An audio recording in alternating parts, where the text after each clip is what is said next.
Trump ఒక ప్రాజెక్ట్ని చేపట్టబోతూ ఉన్నారు. సో గోల్డెన్ డోమ్ని నిర్మించబోతూ ఉన్నారు. ఈ టెన్యూర్లోనే ట్రంప్ అధ్యక్షుడిగా ఉన్న కాలంలోనే ఈ గోల్డెన్ డోమ్ని పూర్తి చేస్తాను, అమెరికాను రక్షిస్తాను అని చెప్పి ట్రంప్ చెప్తూ ఉన్నారు.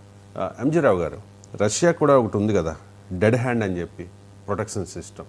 సో దాన్ని ఎదుర్కోవడానికైనా, అంటే దాంతో పోటీగా చేయడానికైనా ఈ గోల్డెన్ డోమ్, అంటే ఈ golden dome and dead hand వీటిని కంపేర్ చేయమంటే ఏం చెప్తారు? ఎస్ అండి, ఇప్పుడు గోల్డెన్ డోమ్, ఇప్పుడు ఇజ్రాయెల్ ఐరన్ డోమ్ అని ఒకటి తయారు చేసింది.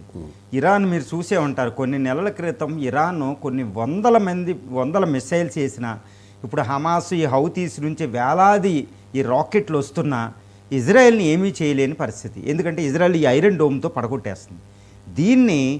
దీని ఆధారంగా అమెరికా కూడా ఒక గోల్డెన్ డోమ్ని తయారు చేసుకుందాం అనుకుంటుంది.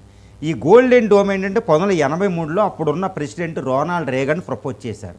అప్పుడు అది ఒక ఊహాత్మకమైన విషయం అనమాట. కానీ ఇప్పుడున్న టెక్నాలజీ ఇది ఒక రియాలిటీ.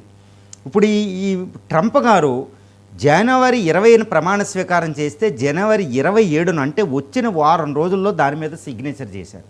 నిన్న ఏం చేశారు, నిన్న మే 20వ తారీఖున ఆయన $175 బిలియన్ శాంక్షన్ చేసేశారు కూడా. అంటే యాక్చువల్గా ఈ ప్రాజెక్ట్ ఎంటైర్ కాస్ట్ $2.5 ట్రిలియన్.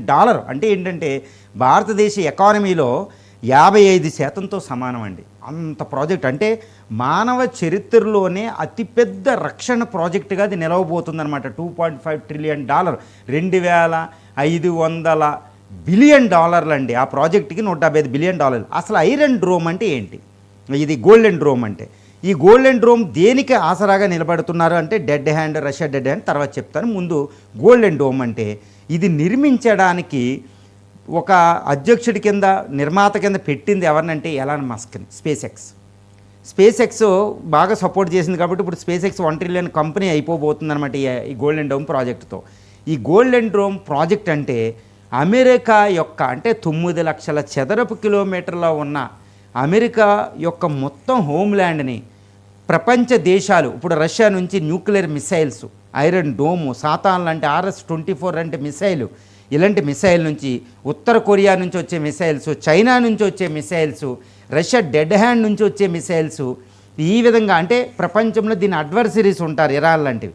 ఏ దేశం నుంచి న్యూక్లియర్ మిసైల్స్ కానీ, ప్రొజెక్టైల్స్ కానీ, ఎటువంటివి కానీ మిరు టెక్నాలజీస్ వచ్చినా అవి ఆకాశంలోని ఎగరితేని ఎక్కడక్కడ తుత్తురీలు చేసేది గోల్డెన్ డోమ్.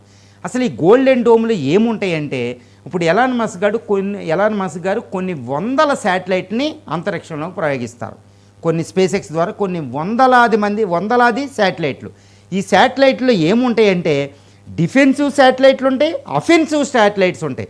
ఇది ఒక స్టార్ వార్స్ లాంటిది అనమాట. ఒకప్పుడు స్టార్ వార్స్ అనుకున్నదనమాట ఈ గోల్డెన్ డోమ్ ప్రాజెక్ట్.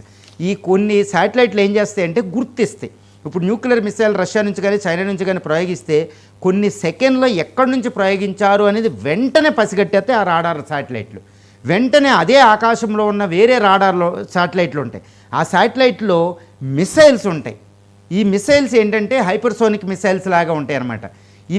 ఇవి భూమి మీద నుంచి లెగ్గానే వెంటనే ఈ డిఫెన్సివ్ రాడార్ శాటిలైట్లే ఇన్ఫర్మేషన్ ఇస్తే అఫెన్సివ్ శాటిలైట్ రంగంలో దిగి ఆ మిసైల్ని ఎక్కడ ప్రయోగించారో అదే ప్రాంతంలోనే కూల్చేస్తారన్నమాట. అంటే అమెరికా దాకా కూడా రావన్నమాట. అంటే ఇది various layered project, satellite layer అంటే స్టార్ వార్స్కి సంబంధించింది అనమాట. అందుకని అంత కాస్ట్. దీన్ని తయారు చేయడానికి ఇప్పుడు అమెరికాలో ఉన్న వందలాది డిఫెన్స్ కంపెనీలన్నీ కలిసి ఆ టెక్నాలజీలన్నీ కలిపితే ఈ ప్రాజెక్ట్ తయారవుతుంది. One of the biggest project in the human history, biggest project in the US history అనమాట. అది $2.5 ట్రిలియన్ అది ఖర్చు చేస్తుందంటే మీరు ఊహించుకోండి ఆ ప్రాజెక్ట్. ఇక రష్యా డెడ్ హ్యాండ్కి సంబంధించి, ఈ రష్యన్ డెడ్ హ్యాండ్ అంటే అంత భయంకరం అనమాట. ప్రపంచంలో ఎవరికి నిద్రపట్టదు ఇది తెలుసుకున్న తర్వాత. ఈ రష్యా డెడ్ హ్యాండ్ ఏంటంటే రష్యా దగ్గర 6,000 అణ్వాయుధాలు ఉంటాయి. ఎందుకు ఇన్ని తయారు చేసిందంటే ప్రపంచంలో ఇంక ఏ దేశం వీడి మీద అణ్వస్త్రం వేస్తే అది బతకూడదు. కానీ వేరే శత్రువులు ఏం చేస్తారో వీడు అణ్వాయుధాలు వేసేవాడిని ముందు కొట్టేస్తారు న్యూక్లియర్ కమాండ్. ఇప్పుడు రష్యా అధ్యక్షుడు, రష్యా ఆర్మీ చీఫ్ ఇలా ఎక్కడైతే ఈ రష్యా అణ్వాయుధాలు వేయడానికి అవకాశం ఉందో వాటిలో ముందు పేల్చేస్తారు వాళ్ళు. ఒకవేళ ఇన్ కేస్ రష్యా అధ్యక్షుడిని, ఆర్మీ చీఫ్ని రష్యా అణ్వాయుధాలు వేయడానికి కమాండ్ ఇచ్చి అందరినీ చచ్చిపోయారు. అసలు ఒక్క సైనికుడు కూడా మిగలలే. అసలు రష్యాలో ఒక్క పీపుల్ కూడా మిగలలేదు 16 కోట్ల మంది అనుకుంటే, అప్పుడు కూడా పనిచేసే ఆటోమేటిక్ సెమీ ఆటోమేటిక్ ఒక యంత్ర పరికరమే డెడ్ హ్యాండ్. ఇదేం చేస్తా అంటే శత్రువు మొత్తం అందరినీ రష్యాలో ఒక్కడు కూడా మిగలకుండా చంపేస్తే అణ్వాయుధాలు వేయడానికి ఉండదు కదా, అయినప్పటికీ శత్రు దేశాన్ని వదలకూడదని తయారు చేసింది డెడ్ హ్యాండ్. ఇదేం చేస్తా అంటే సెన్సార్స్ ఉంటాయి అన్నమాట. కొన్ని న్యూక్లియర్ మిసైల్స్ని ఎక్కడ పెట్టారో ఎవరికీ తెలియదు, మంచు కింద కప్పిపెట్టి సైబీరియాలో పెట్టారు. అది అయితే ఎవరికీ తెలియదు అంట, సైలోస్ అంటే గొట్టాల్లో పెట్టేస్తారు అట్లా. ఇది ఎవరికి ప్రపంచంలో మానవ మాత్రుడికి తెలియదు, ఏ శాటిలైట్లు కూడా గుర్తించలేవు అనమాట. ఈ న్యూక్లియర్ మిసైల్స్, ఈ న్యూక్లియర్ వార్ హెడ్లో అందరూ చనిపోయిన తర్వాత కూడా సెన్సార్స్ ద్వారా ఈ రష్యాలో పడిన రేడియేషన్, న్యూక్లియర్ బాంబులు పేలితే ఆ రేడియేషన్ పట్టుకుని న్యూక్లియర్ బాంబులు ఎక్కడున్నాయో తెలుసుకుని వాటంతట అవే న్యూక్లియర్ బాంబులు ఆ దేశాన్ని అటాక్ చేసి సర్వనాశనం చేసేదే ఈ డెడ్ హ్యాండ్. అంటే మానవ ప్రమేయం లేకుండా సెన్సార్స్ ద్వారా పట్టేదన్నమాట. దీన్ని ఆపడం ఎవరి తరం కాదు. దట్ ఈజ్ వాట్ రష్యా, అదే డెడ్ హ్యాండ్ అంటారు.